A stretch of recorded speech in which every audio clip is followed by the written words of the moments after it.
कटते हैं। आगे महाराज कहते हैं भरम अंधारो वन में गेलो सूझे नहीं कोय।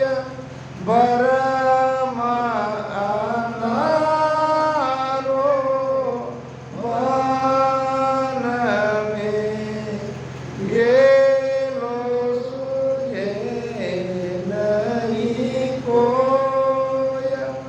सिंह अज्ञान धड़ू कियो मैं नारी जोय। सिंह अज्ञान धड़ू कियो मैं न्यारी दोय। किस विध मिली हो राम सु आड़ा बेरिया पार। जब चालू हर मिलन को ले बीचे मुझवा। तीसरी बाधाए भ्रम। भ्रम से क्या होता है? भ्रम से वस्तु का बोध नहीं होता।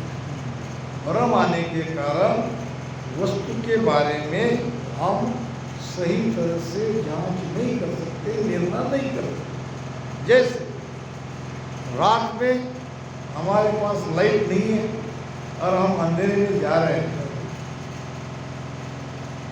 और रस्सी कहीं पड़ी है तो रस्सी को साफ समझ के हम मिल जाते हैं। क्यों? कि वो साफ है कि रस्सी है ये हम नहीं जानते। उस अवस्था में हम भ्रमित हो गए। भ्रम के कारण क्या पैदा हुआ? डर। भ्रम के कारण क्या पैदा हुआ? फिर डर से अज्ञान। डर से ही तो अज्ञान पैदा होता है। फिर अज्ञान में जो करना चाहिए वो नहीं करते, जो करना नहीं चाहिए वो कर देते। ये झाड़ फूक तोड़ना टोटका ये अज्ञान के कारण ही तो है। अज्ञानी है, लोग करते आ रहे इससे होगा उससे होगा।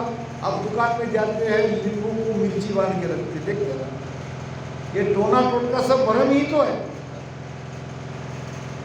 तो सत्य का जब सत्य हमें नहीं दिखेगा तब तक हम भ्रमित रहेंगे। इसीलिए हम प्रार्थना करते हैं गुरु महाराज को मोक्ष में ले जाओ। ये कहा है विनती के पद में हम गुरु महाराज को क्या कहते हैं? कृपा में क्या मांग रहे हैं हम? कृपा करो गोरा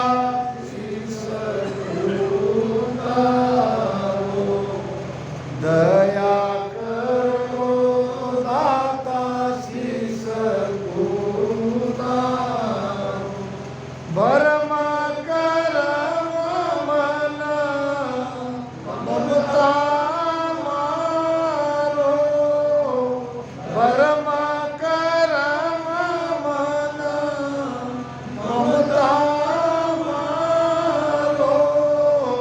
कृपा करो दाता शीस को दया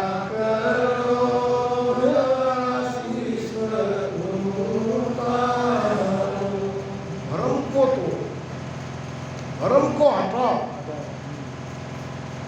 ये जो दुनिया भरमा माय भुलानी तुझे नकल असल को निंदे बोले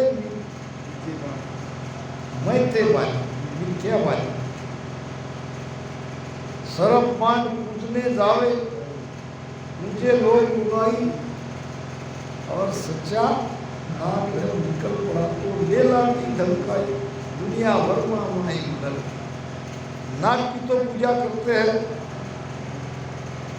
चित्र बना के फोटो बना के लगा दी, उसके बदले में अगर सच्चा नाग आ जाए तो डर के भाग जाते हैं। भ्रमित है, सब भरमे हुए हैं। भरमोड़ो संसार यो चीन सके नहीं कोई, सब संसार भ्रमित है। तो महाराज कहते हैं ये भ्रम कैसा है, अंधेरे वन जैसा है। वन में जब चले जाते हैं दूर दूर तक गांव नहीं दिखता, और वहाँ अगर अंधेरा है तो हम मंजिल पा नहीं सकते।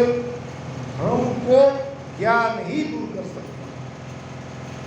जब ज्ञान होगा तो भ्रम जाएगा, ज्ञान नहीं होगा तो भ्रम नहीं मिटेगा।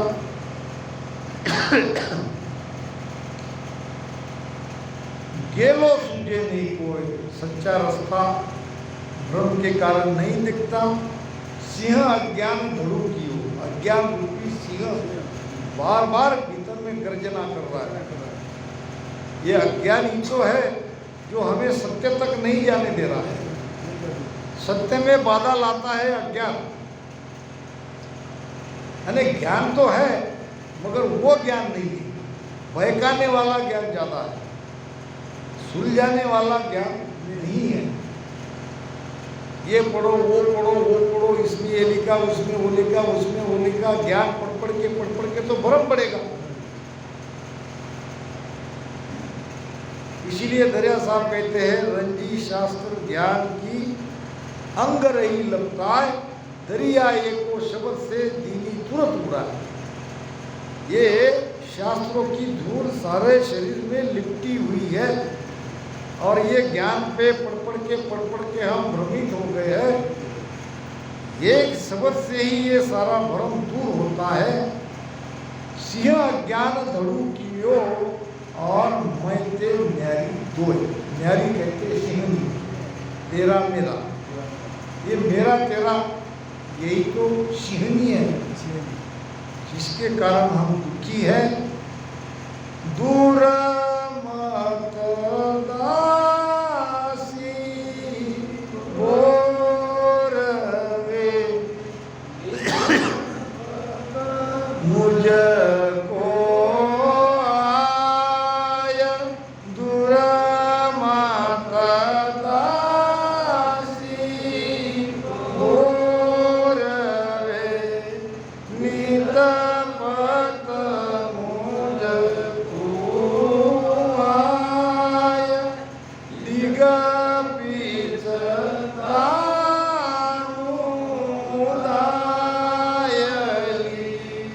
बेटी गेला रे माँ, दिग पीछ दामुदायली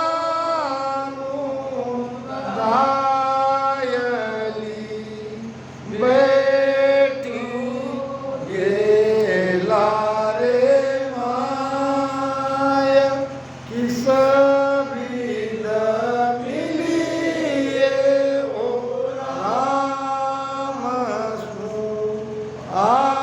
आड़ावे अपार, जब चालू हर मिलन को ले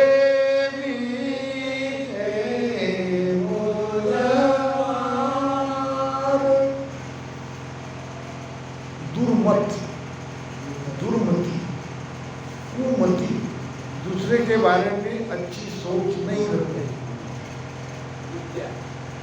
आदमी अपने लिए दुखी नहीं है, दूसरे को सुखी देख के ज्यादा दुखी। अपना दुख तो दुख है ही है, मगर दूसरा अगर ज्यादा सुखी दिखता है तो ये ज्यादा दुखी हो जाता है। दूसरे के घर पे गाड़ी आ गई तो ये दुखी, दूसरे ने मकान बड़ा बना लिया तो ये दुखी। अपने दुख से दूसरे के सुख के कारण दुखी ज्यादा है, इसको कहते हैं दुर्मति। ये एक व्यक्ति था, और उसका जो पड़ोसी था उसके साथ उसकी कभी जमती नहीं, दोनों में झगड़ा होता था। पड़ोसी ने भक्ति करी, सगुन उपासक था। सगुन भक्ति का कोई 6 महीने नहीं मिलता है। किसी को मांगना है तो माया का सुख ले लो, अगर चाहिए तो 6 महीने नहीं मिलता। निर्गुण भक्ति का फल देर से मिलता। वो कथा आती है भगत मान में, एक निर्गुण भक्त करने वाला, राम राम सासु सास में भजन करने वाला, जब उसको लगा कि 50 साल मैं राम राम कर रहा हूँ मगर मैंने कुछ पाया नहीं, और दूसरे सगुण भक्ति करने वाले 6-6 महीने में पा लेते हैं, तो उसने निर्गुण भक्ति छोड़ दी और सगुण भक्ति में लगा। सगुण भक्ति करी नरसिंह भगवान की। 6 महीने में नरसिंह भगवान प्रसन्न हुए। आकाशवाणी हुई, बेटा मांगो क्या चाहते हो। अब इसने कहा भगवान सामने आओ, मैं तुम्हें देखना चाहता हूँ, तुम्हारे दर्शन करना चाहता हूँ। नरसिंह भगवान कहने लगे सामने नहीं आ सकता। क्यों नहीं आ सकता? और लोगों की तो सामने आते हैं, और लोगों के सामने मैं आ सकता था, तुम्हारे सामने नहीं आ सकता। तुमने निर्गुण भक्ति करी है, उसका तेज तुम्हारी आंखों में है, तुम्हारी आंखों के तेज के सामने मैं नहीं आ सकता। फिर उसे पश्चाताप हुआ, ये तो भगवान स्वयं मेरे सामने आ नहीं चाहना, हमारे आदमी इतना तेज कह रहे और मैंने निर्गुण भक्ति छोड़ी है। वापस निर्गुण भक्ति में चला गया, तो उसने सगुण भक्ति करी। भगवान प्रसन्न हुए, कहने लगे 3 वरदान मैं तुम्हें देता हूँ, मांगो क्या चाहते हो। तो उसने कहा भगवान मेरा एक हाथ ले जाओ, कहा ताकि जो तुम मांगोगे उससे दुगना पड़ोसी को मिलेगा। अब इसने कहा ये तो चक्कर हो गया, अगर मैं धन मांगता हूँ, अगर मैं महल मांगता हूँ तो दुगना उसको मिलेगा, अगर 10-20 लाख मांगता हूँ तो वो 40 लाख का मालिक हो जाएगा। इसके बदले तो ऐसा मांगो कि उसको भी दुगनी पीड़ा हो। तो हाथ, उसने कहा कि मुझे एक हाथ मेरा तोड़ दो, एक ही हाथ से मैं काम चला लूँगा। एक हाथ चला गया तो पड़ोसी रोने लगा, उसके दोनों हाथ चले गए। फिर भगवान का है ये क्या मांग रहे हो, 2 वरदान आपके पास है। उसने कहा मेरा एक पैर निकाला कर दो। अब एक पैर चला गया तो उसके दोनों ऊपर चले गए। भगवान ने कहा अब एक ही रह गए, आप तो सोच समझ के मांगो। तो उसने कहा मेरी एक हाथ निकाल लो। पड़ोसी की दोनों आंख चली गई। अब वो वहाँ चिल्ला रहा तो ये भी कहाँ सुखी था, एक हाथ एक पैर एक काम तो गंवा के बैठा था। कहने का मतलब दुर्मति के कारण दूसरे के बारे में अच्छे विचार हम नहीं रखते, इसके कारण हम ज़्यादा दुखी है। ये दुर्मति सबके अंदर कम ज़्यादा प्रमाण में है। दुर्मत दासी भोरवे नित पत मुझको आए। ये दुर्मति नींद से हमें दुखी करती है। तो दूसरे के बारे में अच्छे विचार रखो। दूसरा सुखी है तो उसके भाग्य से दुखी है, हम दुखी है तो हमारे कर्म से दुखी है, ऐसा समझो।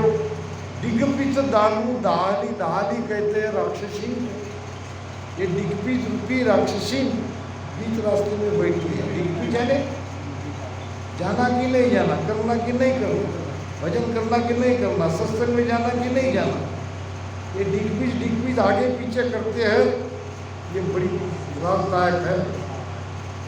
निर्धार से भक्ति करो। डिगपिज दानू दायली बैठी है गेला रे माए। परमात्मा के रास्ते में ये डिगपिज रूपी राक्षसी बैठी है, और राक्षसी तो खा ही जाएगी। राक्षसी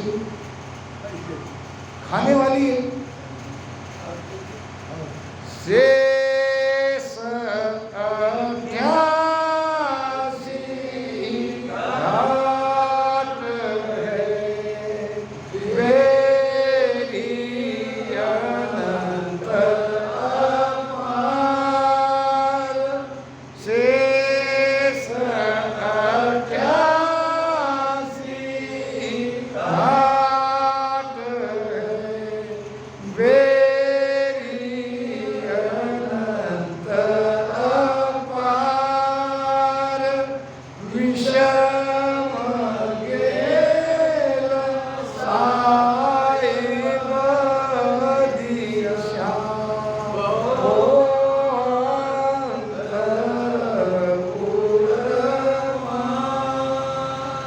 વિષમ ગેલા સાહેબ દિશા બોઆંતર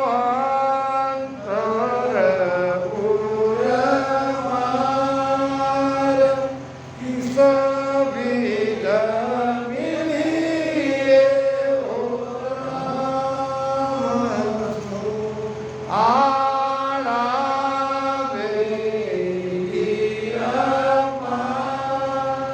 जब चालो मिलन को लेगी के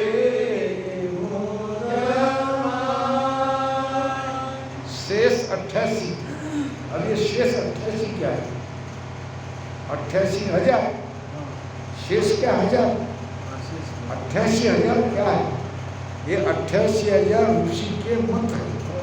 ब्रह्मा के 88,000 पुत्र थे। जब सृष्टि रचना हुई थी, सबके अंदर ब्रह्म ज्ञान था।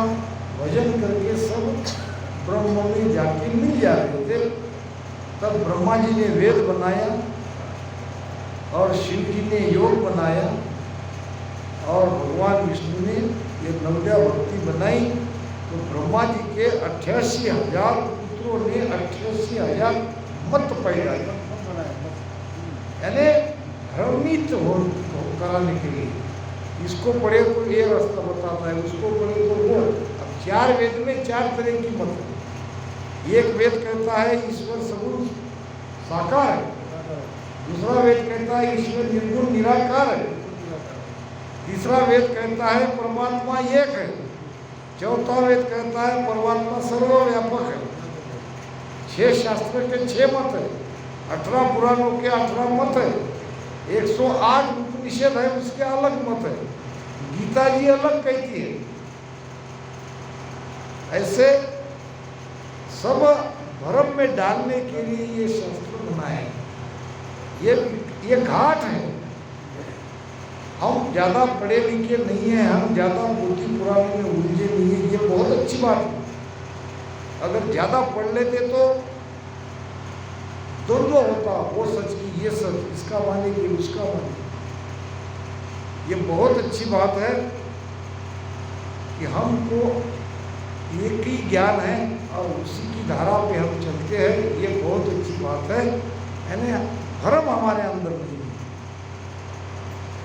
तो ये अलग अलग मत अपने अपने तरफ खींचते हैं और ये बहुत बड़ी बाधा है ज्ञानियों के लिए। परमात्मा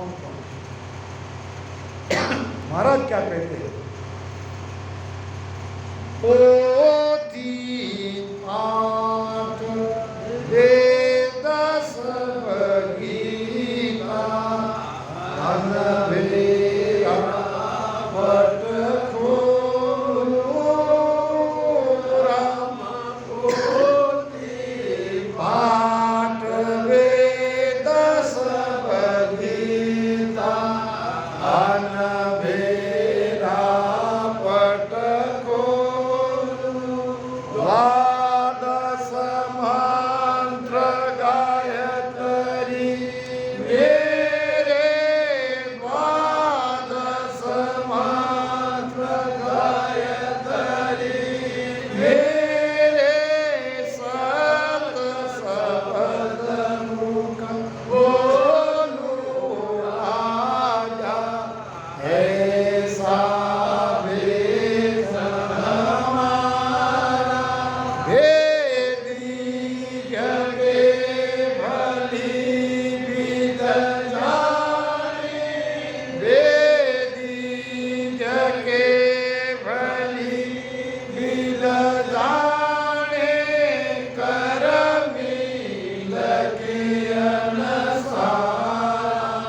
राम रटे परमेश्वर प्यारा रे कर महाराज के अंदर बुद्धि पाठ वेद गीता सब भरी थी।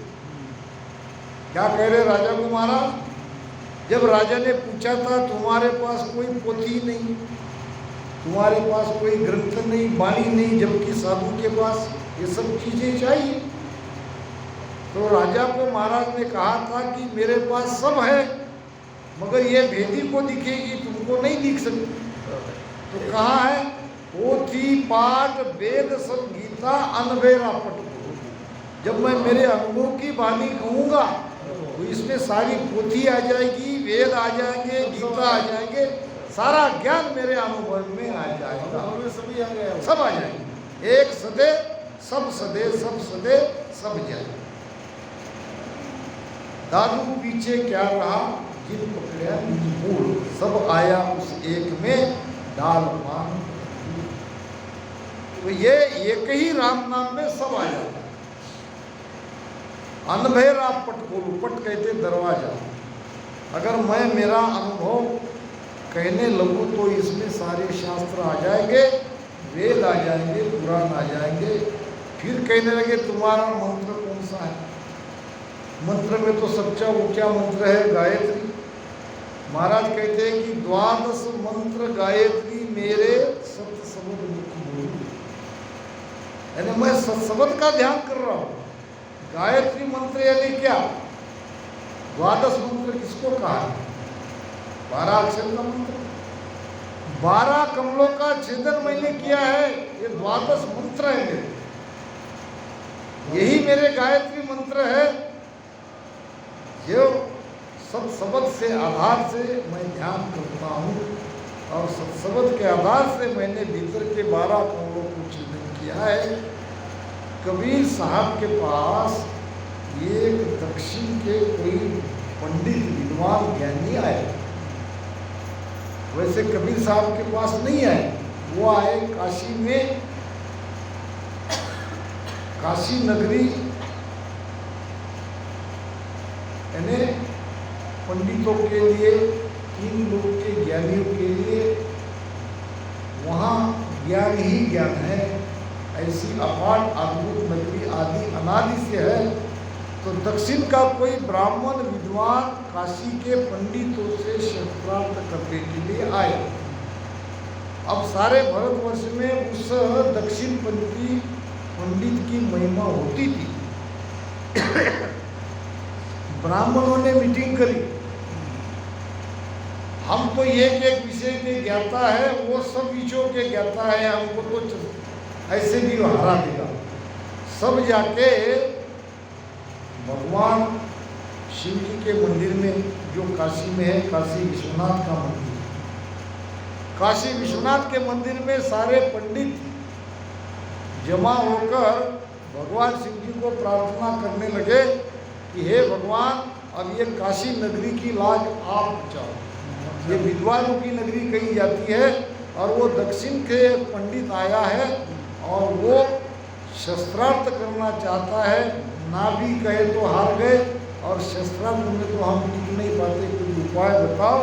कहते हैं कि आकाशवाणी हुई, और आकाशवाणी ने इतना ही कहा कि उसको कबीर साहब के पास ले जाओ, आकाश कबीर साहब के पास ले जाओ। अब सब ब्राह्मणों ने उस पंडित का स्वागत किया, सत्कार किया। फिर कहा कि भाई शस्त्रार्थ करनी है, जगह बताओ, और किन किन से करनी है, आओ। पंडित कहने लगे, विद्वान काशी के कहने लगे, हमसे तो तुम बाद में चर्चा करोगे, मगर हमारा एक कबीर नाम का कोई राम नाम भजन करने वाला एक संत है, तुम केवल उससे चर्चा करो, हमसे तो बाद में करो, तुमको तो वही हरा देगा। कबीर जी कैसे हराएंगे? तुम इतने इतने बड़े विद्वान पंडित हो, तुम नहीं करते हो, और उनके सामने मुझे लड़ा रहे हो। सुनने में आया कि वो पढ़ा लिखा नहीं है। अब जो पढ़ा लिखा नहीं है वो ज्ञानी थोड़ी है, वो उससे क्या शस्त्रार्थ करेगा? पंडितों ने कहा तुम उनके साथ पहले शस्त्रार्थ करो, उनको हराओ, बाद में हमसे करो। तो लेके गए कबीर साहब के घर में, दोनों बैठ गए। विद्वानों में एक गुण रहता है, वो पूछने के लिए बातें करता है, अपने आप नहीं कहता है। तुम पूछो, मैं जवाब देता हूँ।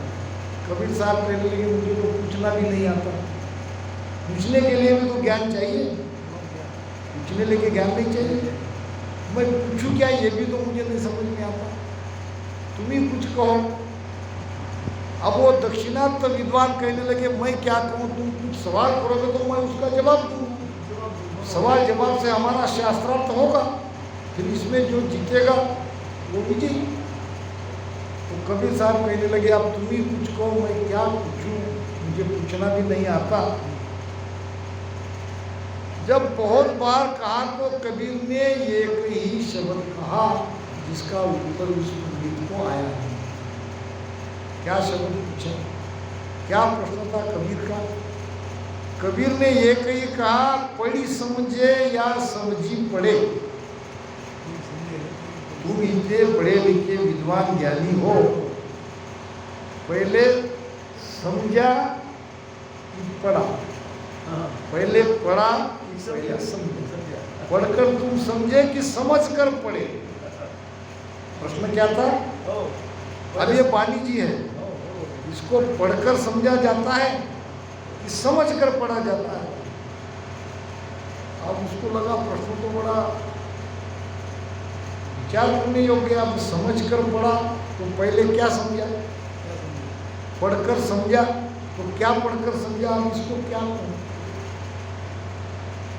बहुत देर बाद सवाल का जवाब नहीं आया। उसने कहा ये सब परमात्मा की कृपा से हुआ, न मैं समझ कर पढ़ा न पढ़कर समझा, जो कुछ हो रहा है ये परमात्मा की कृपा से हो रहा है। तो वहाँ उसने एक ही प्रश्न में कबीर साहब के चरण छू लिए कि तुम्हारा एक ही प्रश्न में मैं गड़बड़ा गया, इनमें हो गया। तो कहने का मतलब ज्ञानी तो संसार में बहुत है, मगर महाराज कह रहे हैं मेरा अनुभव ज्ञान ही सब ज्ञान इसमें आ गया। पोथी पाठ वेद संगीता अनबेरा पट दोनों, और द्वादश मंत्र गायत्री मेले सत्य संबंध। तो शेष 88 घाट है, 88,000 रुचि की मत, और बैरी अनंत अपार। सारे दरबार में हमारे अनंत बैरी तो बैठे ही है। विषम गेल साहिब दिशा, मालिक की तरफ परमात्मा के तरफ जाने वाला रास्ता बताने वाले कम है और बहकाने वाले ज्यादा है। सच्चा रास्ता बताने वाले कम है। इसीलिए महाराज कहते साधु भाई समझ सोच रहो गाड़ा, और भेदी बिना बात मती मानो, सभी फिरत है आड़ा। भेदी की बात मानो, नहीं तो सब आड़े आ रहे हैं, ये सब बाधाएं हैं। ये एक एक जो बाधाएं महाराज बता रहे हैं, ये पार करोगे तो परमात्मा मिलेगा जो हमारे भीतर है। विषम गेल साहिब दिशा बहु अंतर उर्मा है, यानी उर में हृदय में अंतर में ये मार बहुत बड़ी पड़ी है। साहिब की तरफ जाने का सच्चा रास्ता मिल नहीं रहा है, तर्कवान ज्यादा है, ज्ञानी बहुत है, ज्ञान से भ्रम बढ़ता है। एक तेली के पास ये तर्कवान आया, तेली ने क्या किया? तेली समझते हो, बैल गाना चलाने वाला। उसने क्या किया था, दोनों तरफ से आपको ऐसे पट्टी बांधी, यानी इधर उधर वो बैल नहीं देखे। तेली को उस व्यक्ति ने पूछा जो विद्वान था, जो तर्कवान था, कि भाई तुम्हारा बैल वो एक परिग में ही चलता है, तो वो उसे समझता नहीं क्या कि वो गोल ही घूम रहा है, वहीं के वहीं घूम रहा है, ये कहीं जा नहीं रहा है, ये बैल को समझता नहीं क्या? तो उसने कहा मेरा बैल तुम्हारे जैसा ज्ञानी नहीं है, मैंने दोनों तरफ से उसको बांधे है, वो इधर उधर देखता नहीं है और चलता है, मुझे कुछ तकलीफ उससे होती नहीं। फिर जब देखा उस आदमी ने तो बिना बैल को चलाए बैल अपने आप चल रहा है, ये कैसे? तो केली ने कहा उसके गले में मैंने घंटी बांधी और जब वो चलता है तो घंटी बजती है। अब घंटी बजती है तो मैं समझ लेता हूँ वो चल रहा है, जब घंटी नहीं बजी तो मैं पीछे से उसको चलाता हूँ। तो उसने कहा अगर बैल हिले ही नहीं, गर्दनी नहीं हिलाए तो घंटी नहीं बजेगी, फिर तुम कैसे पहचानोगे? तो उसने कहा मेरा बैल है, वो बैल है, तुम्हारे जैसा होशियार नहीं है, उसको क्या पता कि मैं उसके पीछे हूँ कि नहीं हूँ, वो रुकेगा। यानी विद्वानों में तर्क ज़्यादा है, ज्ञानियों में तर्क ज़्यादा है, तर्क चलता ही है। तो ये बीच रास्ते में बाधाएं हैं। अब ये बाधा को कैसे दूर करें, सार क्या है इस हरदस का। आखिर में महाराज उपाय बताते हैं, जन सुख देव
सारी बाधाएं दूर कैसे होती हैं?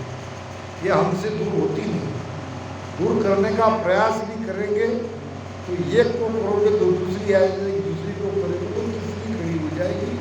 अब विनती प्रार्थना विनती यही उपाय है कि सुखदेव की विनती, इसको सदगुरु जी महाराज, सदगुरु को विनती करो, सदगुरु को प्रार्थना करो और प्रार्थना में क्या कहो कि आप मेरे ऊपर निज कृपा बनाए रखो। आपकी कृपा बनी रहेगी तो ये जो बैरी है, जो अपार है, जो बीच रास्ते में आड़े आ रहे हैं, ये दूर होंगे, नहीं तो मेरे बस में नहीं है। मैं कुछ नहीं करता, मैं निर्बल हूँ, निर्बल होके भजन करना है तो ये बाधाएं दूर हो सकती है, नहीं तो नहीं हो सकती। जो तू निज धाम, निज यानी क्या? निज कहते हैं स्वयं के लिए। हमको जाना कहाँ है? हमारी आत्मा में। हमारी आत्मा में जो परमात्मा है उसमें जाके समा जाना है, वो हमारा निज धाम है, वो हमारा निज पद है, उसी में जाके मिलना है। इन्हीं शब्दों